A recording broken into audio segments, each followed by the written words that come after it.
Seeking Wisdom from Darwin to Munger by Peter Bevelin. Picture this. It's 1848, and there's this railroad foreman named Phineas Gage. Everyone knows him as the reliable guy, the friendly one, steady as they come. Then one afternoon, something goes horribly wrong. A 3-foot iron rod shoots through his skull like a missile, going in under his left cheekbone and out the top of his head. Against all odds, he lives. He can walk around, have conversations, remembers his own name. But here's the thing. Phineas isn't Phineas anymore. The friendly, dependable guy? Gone. In his place is someone impulsive, arrogant, kind of a jerk, really. That iron rod had taken out a small chunk of his brain, the prefrontal cortex, and with it, his entire personality. This bizarre story from over 150 years ago tells us something fascinating about ourselves. Your thoughts, your quirks, your whole personality, it's not some magical thing floating around. It's all happening in that 3-pound blob between your ears. We're talking chemistry, wiring, anatomy, and this wiring, this human operating system running inside us, it's both our superpower and our Achilles heel. Today we're diving into a book that's basically the instruction manual for your brain. It's called Seeking Wisdom from Darwin to Munger, written by Peter Bevelin. Think of it as a treasure map drawn by some of history's greatest minds. Naturalist Charles Darwin, physicist Albert Einstein, billionaire investors Warren Buffett and Charlie Munger, all trying to answer one question. Why do smart people keep making dumb decisions? Peter Bevelin started asking this question after watching himself and others stumble into the same expensive mistakes over and over. His search led him to Charlie Munger's brilliantly simple idea. All I want to know is where I'm going to die, so I'll never go there. In other words, wisdom isn't just knowing what to do, it's knowing what not to do. It's about spotting the roads that lead straight to unhappiness, failure, and disaster, then deliberately steering clear of them. Here's what I'm offering you. By the time we're done here, you'll understand how your mind actually works. You'll see the invisible forces pulling your strings, the sneaky biases shaping every decision you make, and you'll walk away with a mental toolkit that'll help you navigate life with clearer eyes. This isn't about becoming a genius. It's about becoming consistently, reliably not stupid, and trust me, that's rarer than you'd think. Let's go find some wisdom. Ever wonder why we do the things we do? Mark Twain once said the human character never really changes. But why? We all want happiness, success, good choices. Yet somehow, we keep getting tangled up in fear, anger, disappointment. We misjudge people, choose wrong paths, make the same mistakes on repeat. Peter Bevelin's answer takes us way back, not decades, but millions of years. The brain you're using right now? It's a product of evolution, forged in a world nothing like ours. For over 99% of human history, our ancestors were hunter-gatherers, roaming the African savanna in small tribes. Their world was full of immediate dangers, predators in the grass, hostile neighbors, constant threat of starvation. Survival meant making split-second calls. Imagine hearing rustling in the bushes. You've got two options. Pause and investigate carefully, or assume it's a lion and bolt. The ancestor who paused to think logically. Lion food. The one who ran? Wrong 9 times out of 10. Maybe it was just wind, but that 10th time when it really was a lion, he lived to see another day. We're descended from the runners. Our brains aren't built for truth. They're built for survival and reproduction. Evolution doesn't care if your beliefs are accurate. Only if they keep you alive long enough to pass on your genes. This is the key to everything that follows. Our brain is a survival machine, not a logic machine. It relies on shortcuts, emotions, and biases because for most of human history, they worked. They kept us breathing. But the world changed. The ancient savanna became the stock market, the boardroom, modern complexity. Yet we're still running that same ancient software. Those survival shortcuts that once saved us, now they're causing our biggest mistakes. Let's look at some of these mental glitches. Bevelin, drawing heavily from Charlie Munger's work, identifies a bunch of them, but they cluster around a few major themes. First up is our deep-rooted drive to avoid pain and chase pleasure. This is the engine of all behavior. Evolution made sure that survival-friendly things, eating, finding a mate, tribal acceptance, feel good, and survival-threatening things, injury, rejection, feel awful. One fascinating piece of this is loss aversion. Losing something hurts way more intensely than gaining something of equal value feels good. Losing $100 stings far worse than finding $100 feels great. Why? Because on the savannah, a gain like finding berries was nice, but a loss like losing your food supply could mean death. As the saying goes, there are many ways of being alive, but vastly more ways of being dead. Our brains prioritize not losing. This deprival syndrome, as Munger calls it, explains so much irrational behavior. It's why we hold losing stocks, hoping they'll bounce back to what we paid. Selling means admitting loss, which hurts. So we hang on, even when selling is the smart move. It's why we stay in bad relationships or dead-end jobs way too long. We've invested so much that the thought of losing that investment is just too painful. It's also why scarcity works as a sales tactic. Limited time offer, only 3 left. When something we want becomes less available, our brain screams, "I might lose this!" and desire shoots through the roof. It's completely automatic, emotional, a leftover from when scarce resources meant life or death. This pain and pleasure engine explains why incentives are the most powerful force in the world. Charlie Munger puts it simply, if you want ants to come, you put sugar on the floor. People do what they're rewarded for. That simple. Want to understand why people or companies behave a certain way? Ask yourself, what are the incentives? Bevelin shares a great FedEx story. Early on, their whole system depended on one nightly operation at their Memphis hub. All planes land, packages get frantically sorted and reloaded, planes take off again. But it was always chaotic, always late. Management tried everything. Pep talks, threats, bonuses. Nothing worked. Finally, someone had a brilliant idea. Instead of paying night shift workers by the hour, they paid a flat rate per shift. The catch? Once all packages were sorted, they could go home. Problems vanished overnight. Suddenly, everyone's incentive aligned. The faster and more accurately they worked, the sooner they left. Never underestimate incentives. Got a problem you can't solve, whether in business or life? You're probably looking at the wrong incentives. Now let's talk about another batch of mental glitches, ones arising from our need to belong. We're social animals, first and foremost. For our hunter-gatherer ancestors, getting kicked out of the tribe meant death. Acceptance and social approval were survival essentials. This left us with something called social proof.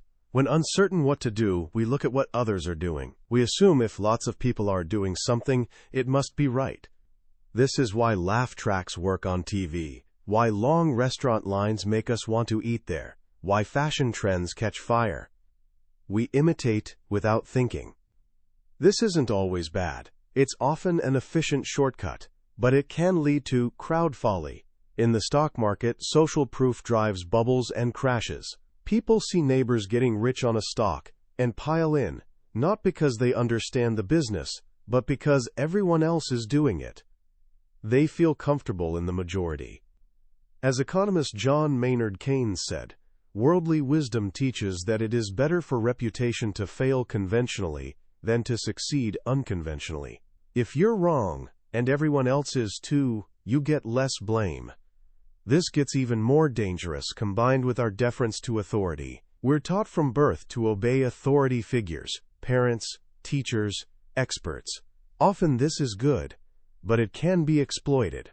In one famous hospital experiment, a researcher called 22 nurses, pretended to be an unfamiliar doctor, and ordered them to give a dangerous drug overdose to a patient. 21 of 22 nurses started obeying before researchers stopped them. They were willing to harm a patient simply because an authority figure told them to. They switched off critical thinking. Authority symbols, uniforms, titles, fancy suits can trigger automatic obedience. We tend to trust experts, even when they're speaking outside their expertise, or when their incentives might be biased. Think of a real estate agent saying a house is a great deal, or a stockbroker pushing a stock. Their advice might be sound, but their primary incentive is making commission. As the old saying goes, never ask a barber if you need a haircut. This social wiring also makes us crave consistency. Once we make a decision or take a public stand, we feel immense pressure to stick with it. We want our beliefs and actions consistent.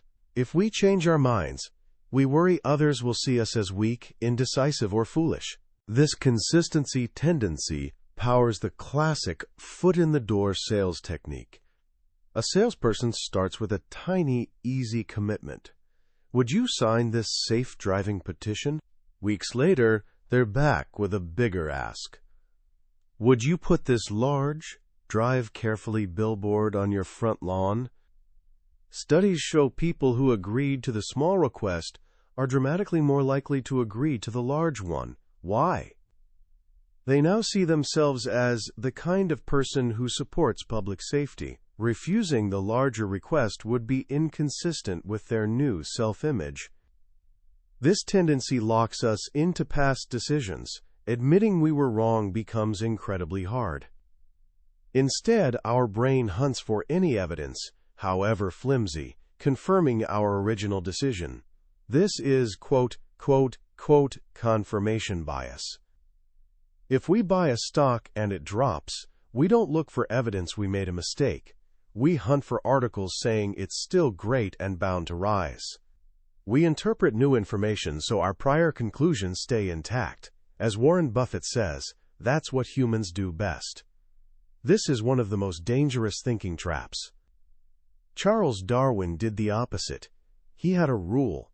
Whenever he found a fact contradicting his cherished theories, he had to write it down immediately.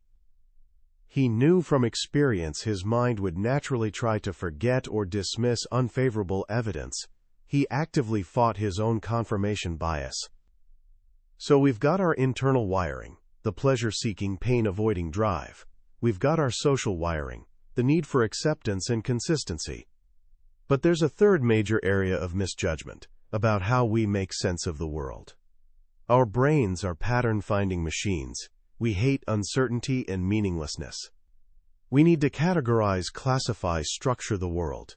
We look for explanations, cause and effect. This helps us understand our environment and predict the future. Just like our other mental habits, this was essential for survival.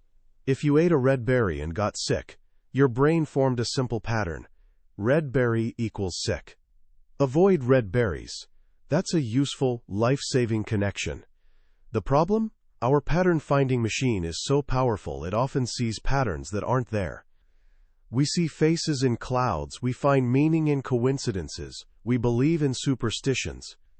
In one experiment, psychologist B.F. Skinner put hungry pigeons in a box and gave them food at random intervals. The pigeons had no control over when food appeared. But whatever a pigeon happened to be doing when food arrived, bobbing its head, spinning in a circle, it associated that action with the reward. It thought its little ritual caused the food to appear.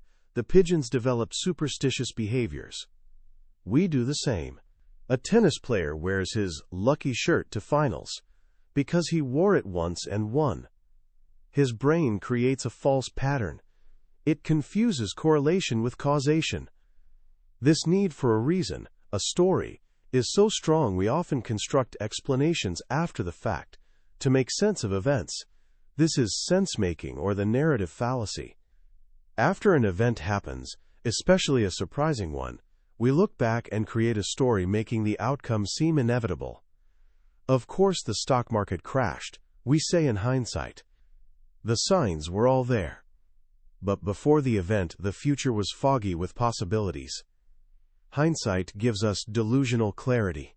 As one philosopher said, we understand life backwards but live it forwards. Our sense-making is also heavily influenced by what's most vivid or recent in our minds. We give far too much weight to dramatic, personal, or emotionally charged information, and ignore dry statistical data. Joseph Stalin grimly remarked, "A single death is a tragedy, a million deaths is a statistic."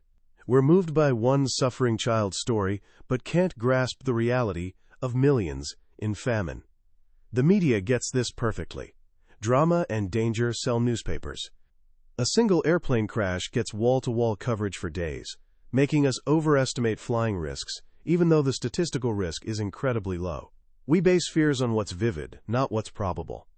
So we've got this flawed mental software, these built-in glitches designed for a different world, and we're trying to use it to navigate incredible complexity. This is where Bevelin introduces the second part of the wisdom equation. Understanding the flaws in our thinking isn't enough. We also need to understand the fundamental rules of the world we're operating in.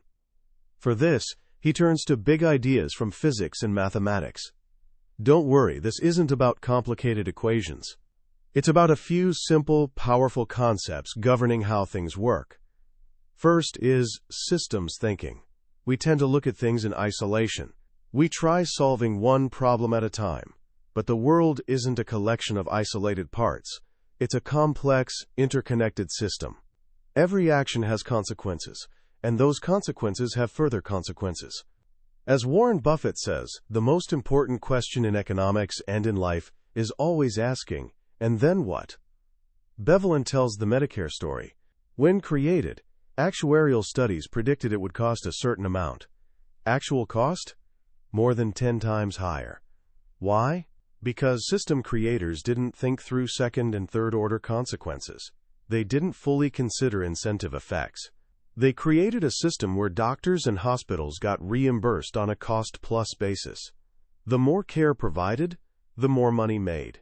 Suddenly, they found wonderful ways to talk patients into more care. Good for hospital and doctor, terrible for taxpayer.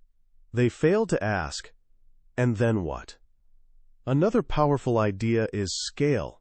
Size changes properties. A system working perfectly at small scale can break down completely when bigger.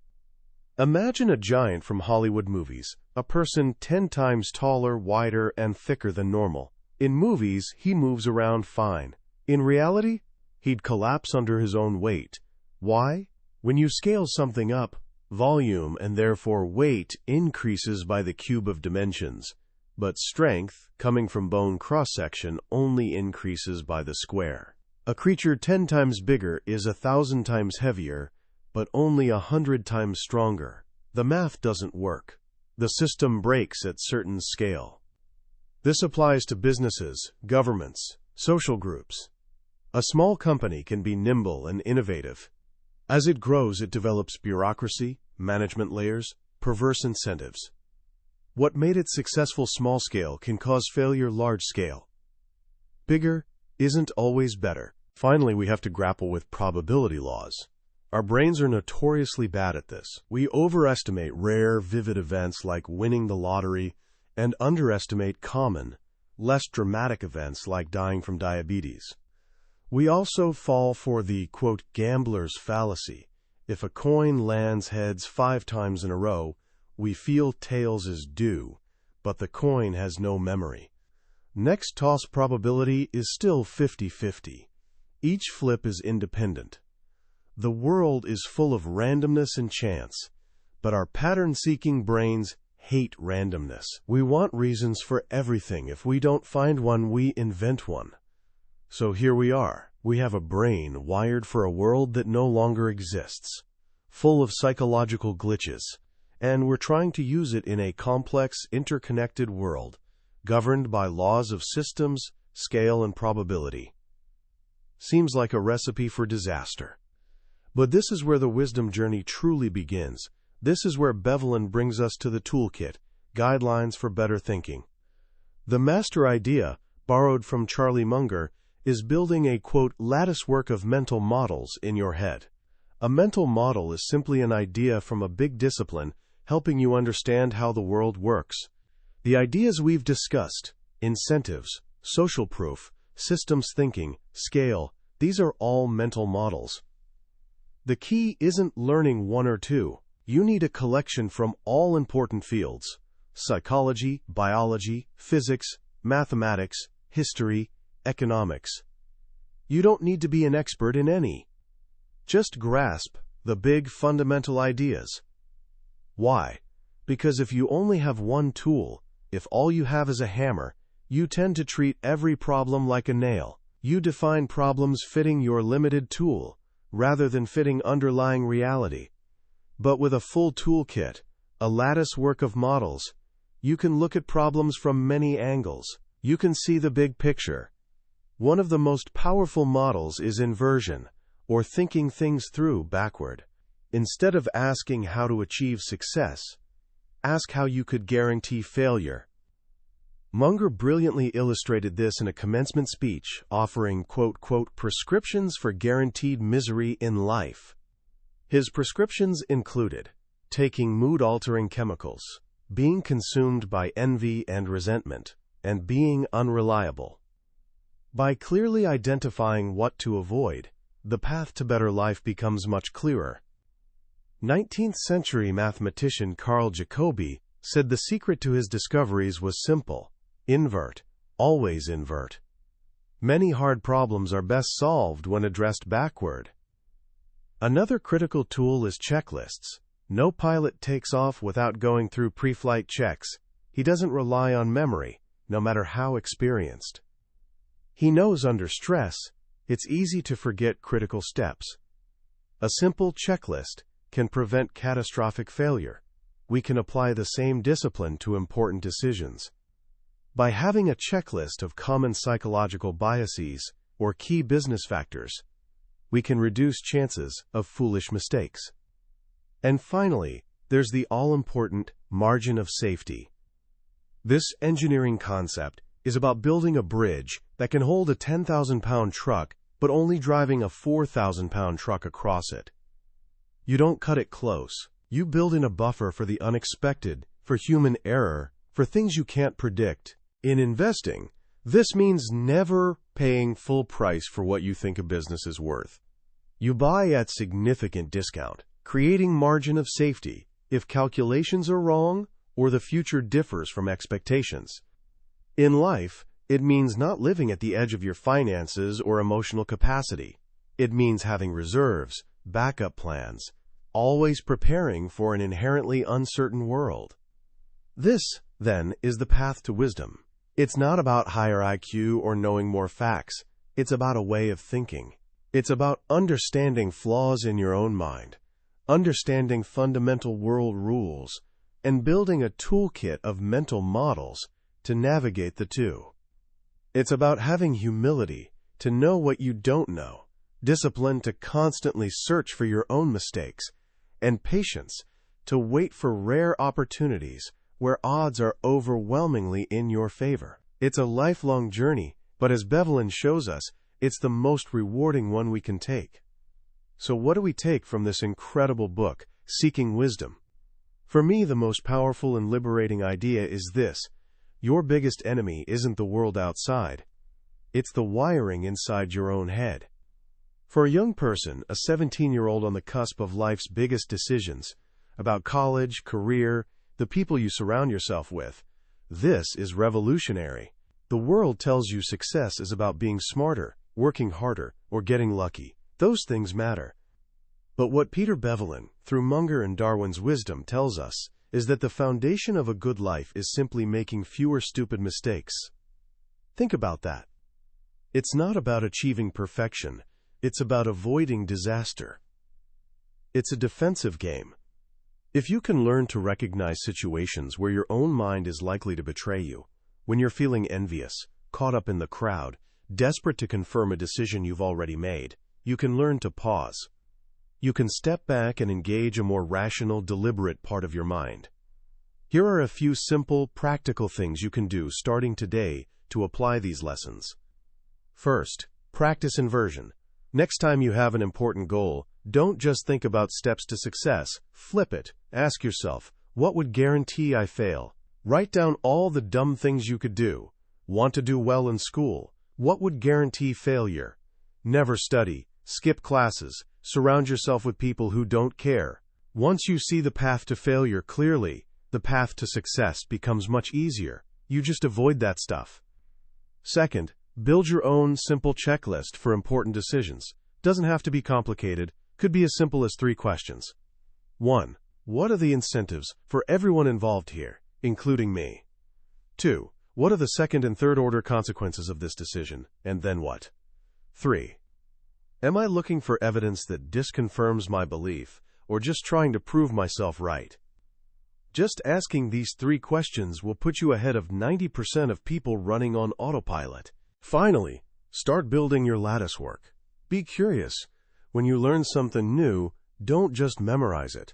Ask yourself how it connects to other things you know. If you learn about exponential growth in math class, think about how it applies to technology, savings, or even viruses. The more connections you build between ideas, the more holistic your world understanding becomes. This book isn't an easy read. It's dense and asks you to think. But the effort is profoundly rewarding. It's like being handed a secret codebook explaining how the world and people actually work. It gives you an advantage, an edge, not to exploit others, but to protect yourself from your own worst instincts and build a life that's rational, honorable, and ultimately wise. That was the summary of Seeking Wisdom, From Darwin to Munger by Peter Bevelin. We've explored some profound ideas within its pages today, but I have to be honest with you. A summary is like looking at a photograph of the Grand Canyon. You can see the shape, appreciate its scale, but you can't feel the wind, can't see how the light changes, can't experience the awe of standing on the edge. This summary is here to show you the picture, to help you decide if this journey is one you want to take. If anything we've talked about today has sparked your curiosity or resonated with a challenge you're facing, I encourage you to grab a copy. Reading it isn't just about absorbing information. It's an active process of rewiring your brain, one that can genuinely change how you see the world and your place in it. The link to the book is in the description. Also, if you found this summary valuable and want to continue exploring life-changing books on the Billionaire's Bookshelf, please take a moment to like this video and subscribe to the channel. It lets me know we're on the right track and ensures you won't miss our next adventure into another transformative text. Let's keep learning and growing together.